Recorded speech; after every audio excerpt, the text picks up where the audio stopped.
Haya darasa, nini maana ya AM na PM?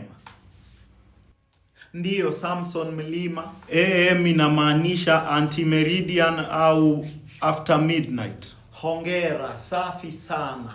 Hebu tumpigie makofi kadha wa kadha.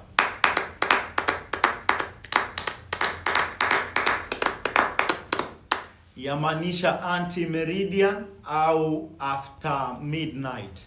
After midnight. Na PM je? Ndiyo Neville. PM yamaanisha before midnight. Before midnight. Hebu songa mbele kwa njia ya dharura kweli kweli ndiposa.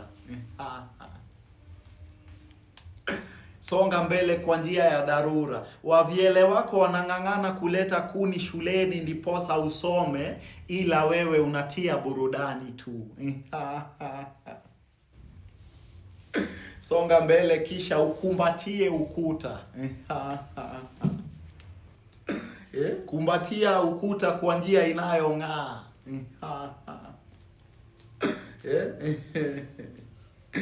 Wala.